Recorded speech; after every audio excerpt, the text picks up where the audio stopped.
Halo semuanya, apa kabar? Semoga selalu dalam keadaan sehat. Masih bersama kami di sini Sumayasa Dum Edukasi yang akan selalu menemani teman-teman untuk belajar bersama. Edisi kali ini kita akan belajar bersama mengenai rangkuman materi tematik untuk kelas 6, tema 7, subtema 2, pembelajaran 1. Yuk kita simak materinya berikut ini. Burung beo, burung belibis, buah naga dimakan ulat. Tonton videonya sampai habis, semoga bermanfaat. Namun sebelum lanjut, mari kita berdoa sejenak agar apa yang kita bahas pada kesempatan ini memberikan manfaat untuk kita bersama. Pembelajaran tematik kelas 6, tema 7, subtema 2, pembelajaran 1. Di pembelajaran sebelumnya, kita telah belajar mengenai kepemimpinan. Nah, apakah kamu memiliki seorang pemimpin idola? Siapa pemimpin idolamu? Apa yang telah diperbuatnya sehingga ia dijadikan pemimpin idolamu? Kamu sudah belajar tentang kepemimpinan dan nilai-nilai yang harus dimiliki oleh seorang pemimpin. Di sekitar kita banyak pemimpin yang baik dan kita mengidolakannya. Apakah kamu memiliki seorang pemimpin idola? Siapakah dia? Mengapa kamu mengidolakannya?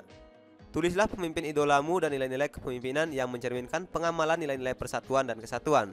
Jangan lupa menuliskan contoh kegiatan yang telah dilakukannya. Nah, untuk pertanyaan ini kita bisa menuliskan jawabannya lebih dari satu. Misalnya, yang pertama, pemimpin idolaku yaitu ayahku. Meski memiliki jabatan sebagai lurah, ayahku hidup sederhana. Nah, ini merupakan contoh dari hal yang mencerminkan persatuan. Jadi hidup sederhana ini merupakan pencerminan dari nilai persatuan dan kesatuan. Contoh lain misalnya, siapakah pemimpin idolamu? Nah, misalnya Insinyur Soekarno. Di sini beliau merupakan presiden pertama Indonesia. Beliau selalu menanamkan rasa persatuan. Atau misalnya kita bisa menuliskan pemimpin idolaku yaitu Pak Heri, kepala desa kami. Beliau merupakan seorang pemimpin yang bijaksana dan selalu memperhatikan kepentingan masyarakatnya. Nah, ini juga boleh. Jadi untuk jawaban ini bisa lebih dari satu. Nah, untuk adik-adik nanti silahkan jawab sesuai dengan pemimpin idola kalian masing-masing. Dan jangan lupa diberikan alasannya. Diskusikan tulisanmu dengan tulisan teman satu kelompokmu.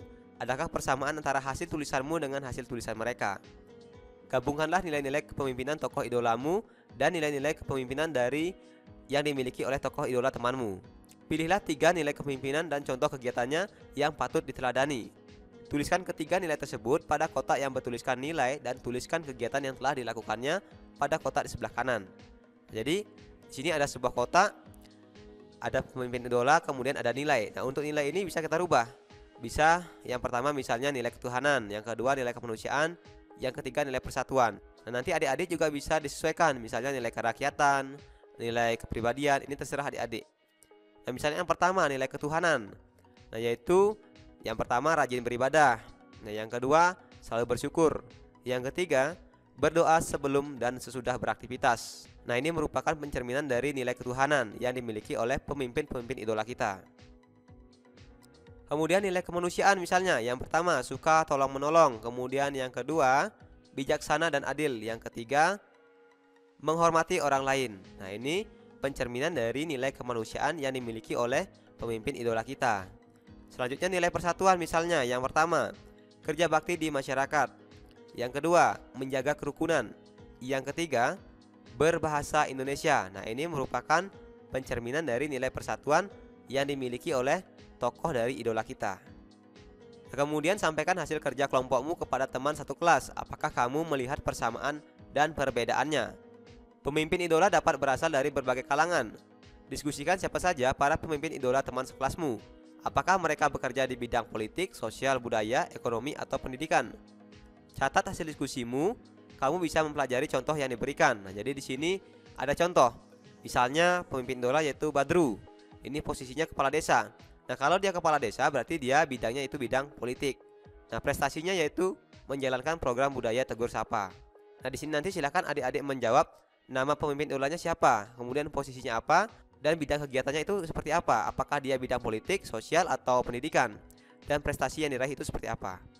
Nah, misalnya di sini ada pemimpin idola yaitu Pak Ahmad. Nah, ini posisinya sebagai lurah. Jadi bidangnya yaitu bidang politik. Prestasinya yaitu membangun desa menjadi lebih sejahtera. Kemudian ada Siti, ini sebagai kepala sekolah. Jadi di sini Ibu Siti ini memiliki bidang yaitu bidang pendidikan. Nah, prestasinya adalah membuat lingkungan semakin bersih dan nyaman untuk belajar. Ada juga pemimpin idola yaitu Bejo, di sini sebagai wali kelas. Nah, di sini Bapak Bejo ini sebagai wali kelas berarti dia ada di bidang pendidikan. Prestasinya yaitu kelas menjadi semakin bersih dan indah. Kemudian ada Tami. Nah, Tami ini memiliki posisi sebagai ketua Sanggar Tari. Nah, karena Sanggar Tari berarti dia berhubungan dengan bidang budaya. Nah, adapun prestasinya yaitu mengadakan pegelaran tari Nusantara setiap minggunya. Dan nanti silakan adik-adik jawab sesuai dengan nama pemimpin idolanya siapa, posisinya apa, dan prestasinya apa. Silakan adik-adik jawab sesuai dengan karakteristik dari pemimpin idola masing-masing. Pemimpin idola memiliki nilai-nilai yang terlihat dalam kegiatan kesehariannya.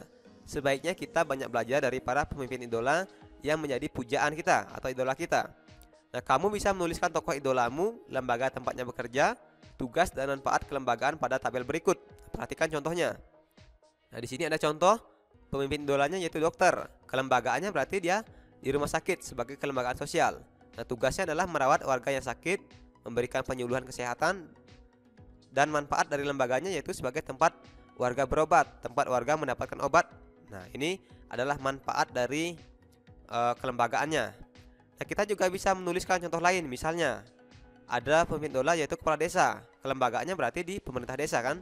Nah, tugasnya memimpin penyelenggaraan pemerintah di tingkat desa, membina kehidupan masyarakat desa. Nah, manfaat lembaganya yaitu tempat pelayanan dan pembinaan masyarakat desa sebagai pelaksanaan kegiatan pemerintah di tingkat desa. Nah, nanti silakan adik-adik juga bisa menjawab dengan jawaban yang lain. Misalnya pemimpin idola siapa? Apakah dia lurah, ataukah dia seorang guru, ataukah dia seorang ketua dari Sanggar Tari? Silakan adik-adik jawab sesuai dengan pemimpin idola adik-adik masing-masing. Ayo membaca. Nah, sekarang kita akan membaca teks yang berjudul Pamanku Lurah Idola. Ini cerita tentang pamanku, Badi namanya. Ia seorang lurah di desanya. Warga bisa memanggilnya dengan sebutan Pak Lurah. Tetapi aku tahu mereka mengenal dekat, hormat serta sayang kepada beliau. Walau menjabat sebagai lurah, pamanku hidup sederhana. Gaji dan fasilitas yang diperolehnya tidak digunakan untuk kepentingan pribadinya. Rumahnya tetap mungil sederhana, hanya berlantai semen. Ah, untuk apa rumah mewah berlantai keramik? Yang penting bersih dan nyaman saja. Lantai semen justru terasa lebih dingin kan? Ujar ketika aku mengomentari rumahnya. Ternyata dari cerita Bibi aku tahu paman menyisihkan gajinya justru untuk meningkatkan kesejahteraan warganya. Dibangunnya balai belajar sederhana untuk tempat warga belajar membaca. Paman ingin warganya maju, ia ingin warganya melek informasi. Membaca merupakan salah satu cara untuk membuka pintu informasi. Bergantian dengan Bibi, di sore hari, paman mengajar membaca di balai belajar. Ia sabar dan penuh canda, sehingga warga tak sungkan belajar dengannya. Kadang warga seperti lupa bahwa sang guru adalah lurah, pejabat pemerintah desa. Paman sedikit demi sedikit juga menyediakan berbagai buku di balai belajar. Berbagai buku disediakan, seperti buku bercocok tanam, pemeliharaan hewan, atau buku pengetahuan umum tersedia di sana. Ia selalu menyisihkan sebagian gajinya untuk membeli buku di pasar buku bekas. Bukan hanya memikirkan kesejahteraan warganya, pamanku juga selalu bermusyawarah dengan warga sebelum menentukan kebijakan. Aku ingat pernah sekali waktu sekelompok investor datang menemui pamanku. Mereka ingin membangun toko swalaya di desa. Sebagai lurah, paman dapat saja langsung menyetujuinya.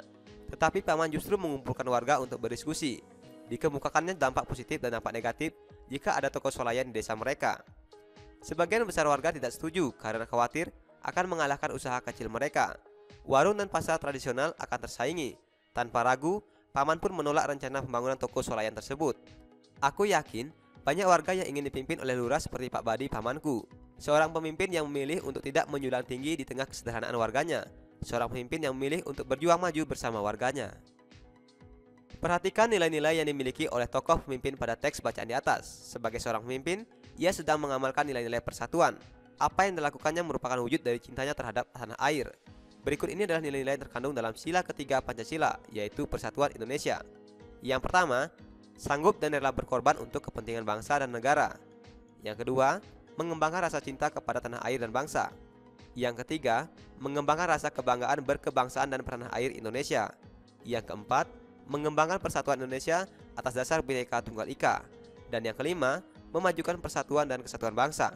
Nah, nilai-nilai ini sangat sesuai sekali dengan teks wacana yang berhubungan dengan Pak Lurah, yaitu Pak Badi. Dengan demikian, Pak Badi sudah mengamalkan nilai-nilai Pancasila, yaitu sila yang ketiga. Nah, bagaimana dengan kalian? Apakah kamu telah menerapkan nilai-nilai persatuan? Tuliskan contoh penerapan nilai-nilai persatuan saat kamu berada di sekolah. Jangan lupa sertakan manfaatnya bagimu dan lingkungan sekitarmu. Nah, jadi adapun penerapan nilai-nilai persatuan, misalnya berteman dengan siapa saja tanpa membeda-bedakannya. Kemudian menghormati teman yang berbeda suku, agama, dan ras. berkorban membantu teman yang mengalami kesusahan. Ini merupakan penerapan dari nilai-nilai persatuan. Adapun manfaat nilai persatuan bagi diri sendiri yaitu yang pertama, banyak teman. Yang kedua, mendapat balasan respek atau hormat dari teman-teman. Yang ketiga, kepuasan hati, di mana teman-teman bertambah banyak.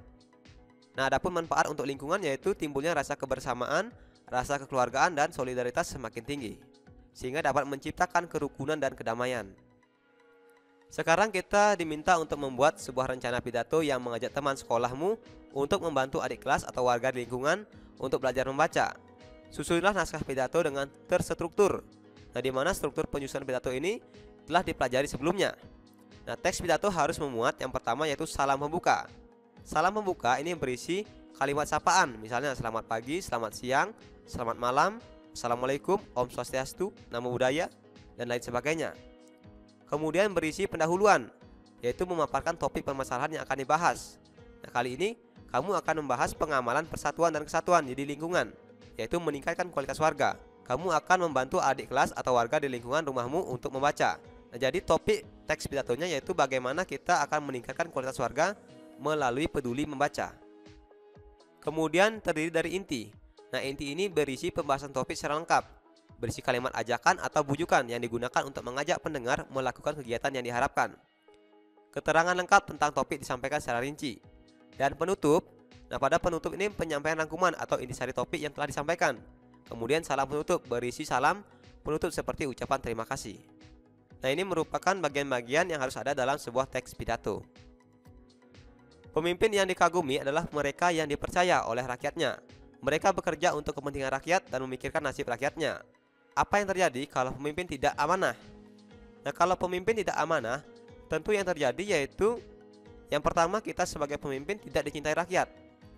Kemudian yang kedua, kita ini akan dijauhi oleh masyarakat. Dan yang ketiga, kita tidak akan dipercaya kembali.